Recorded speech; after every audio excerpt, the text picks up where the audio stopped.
When the sights are dazed and the moon is darkened, meaning the divine feminine is darkened, and the sun and the moon are joined on together, that's a sign of the judgment day. Now if the sun is the masculine and the moon is the feminine, that means when the woman outshadows the man, that is the sign of the judgment day.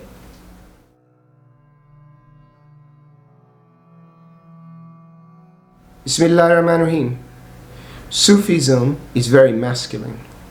Sufis in West Africa, they show the Jalal, the divine masculine. They are powerful, they are and they are ready to die even for Allah. Yes, there was a Sufi sheikh who studied with Sarin Salihu of the Murid order. He was surrounded by soldiers and the soldiers wanted to kill him, and he was like, all right, then let it go, but I'm not gonna be the only one who is gonna be killed today. Who has the heart to do that today? Who has the kind of divine masculine to be ready to die for what he believes in? Classically, Tijani Sufis wage jihads after jihads after jihads in West Africa. They are mujahideen. Yes, they are. They fought against the colonial people, against the pagans, and all of these things. Similar stories with the Naqshbandis. They were in the front lines when the Sultan called for war. Real Sufis are really powerful and really masculine, really showing the divine masculine. It's about, you know, self-sustaining, being self-sustaining and independent, al-qayyum. It's about showing power, ya jalal. And in the classical West African home with a Sufi imam, for example, you will have the woman and the man having traditional roles. Now what the hell has happened? Feminism, LGBTQ, you know, woke culture. You have to understand that this wasn't like this before. It wasn't even like this in the 90s. This feminism has exploded. In the 90s, Arnold Schwarzenegger was the superhero. I used to like his movies like Terminator, The Terminator. I loved Arnold Schwarzenegger, right? Sylvester Stallone, Rambo. These are strong men, right? Warriors. These are warriors. Conan the Barbarian. What the hell happened? Nowadays, in every movie, there's a woman, a girl, who is like the superhero with weapons. What the hell happened? You see, the deep state.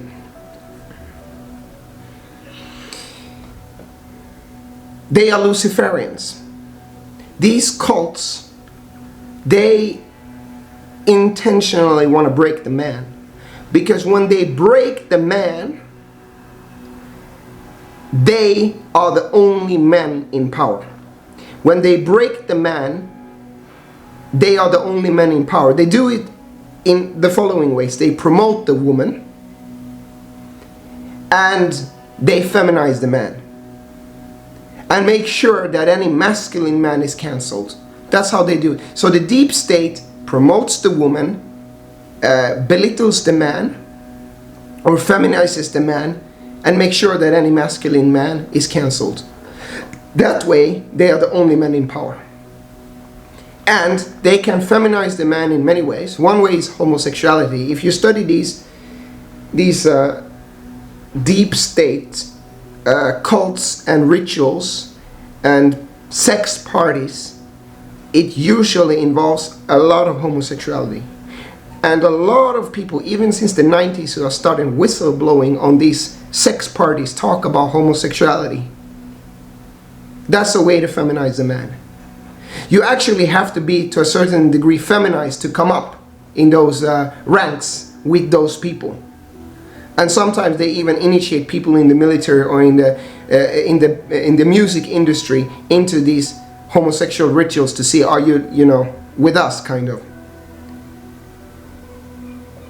So yeah, this is quite dark stuff, and it is done by intention. As the Quran says, the sun and the moon are joined on together, because the moon, when it stands in front of the sun, the feminine outshadowing the masculine, you have a solar eclipse, and it's dark, and that is the darkness of the second Jahiliyyah, of the second Kali Yuga, as the Hindus say, where we are right now.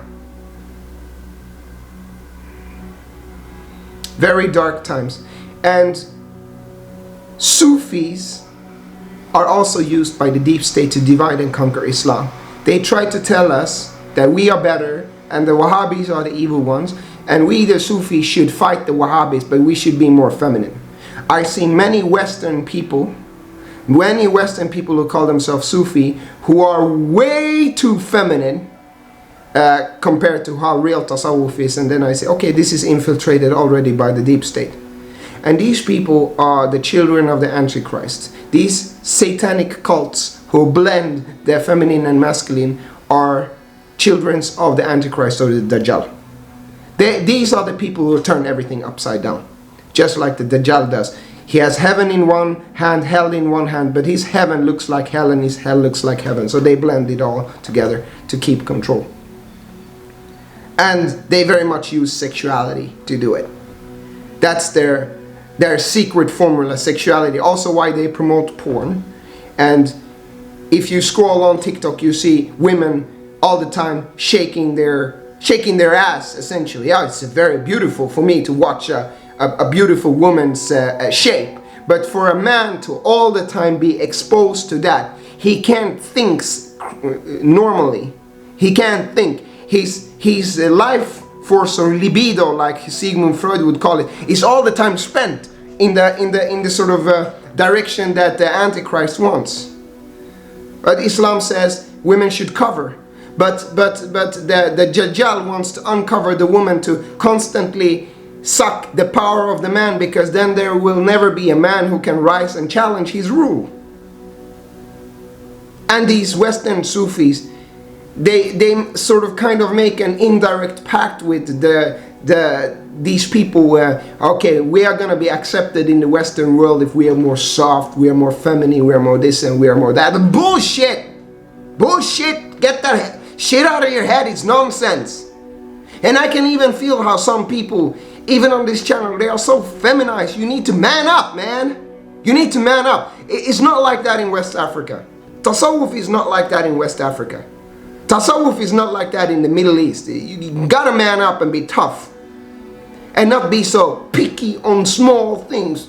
And then when one says the wrong word, he doesn't have good manners. That's toxic feminine.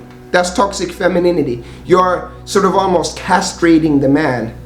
Not allowing him to be himself. Not allowing him to be rough. He has to say the right words and be so... This is fucking bullshit. Get the fuck out of here. This is not Tasawwuf. This is corrupted by the Dajjal. It's corrupted by the Dajjal. It's toxic feminine. And when men behave in a toxic feminine way, that's the most pathetic thing. They mark words. They get stuck on cosmetics, but never listen to sort of the major message that you have. They never listen to the message, never listen to the intention you have. The niyyah, even if Sahih Bukhari says, judge people by intention, they get stuck on these small details that and hang a person for that, and that's just toxic feminine, and that's all by design. So we need a return of the divine masculine. We need a return of the sun energy. Note one last thing. In alchemy, don't they do like this? Why is the Dajjal blind on the right eye? Why? Because this is the eye of Heru. This is the eye of Horus. This is the moon. The moon is the divine feminine. This is the feminine eye. This is the masculine one. This is the eye of Ra. This is the eye of Heru. And this is the eye of Ra. And the hadith says Dajjal is blind on his right eye. The eye of Ra, the eye of the sun, the eye of the divine masculine. But the hadith also says your Lord Allah can see with both eyes. So you need Heru and you need Ra. You don't just need the divine feminine, which is dark, even the sun is reflecting now. You need the Ra and the Heru. You need the Jalal and you need the Jamal. You need the divine feminine and divine masculine in balance.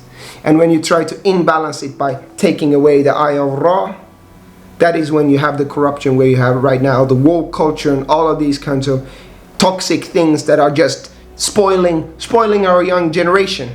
But there is a counterweight, and a lot of young men are waking up and they want to take back their own nature. Hopefully this is helpful. Peace.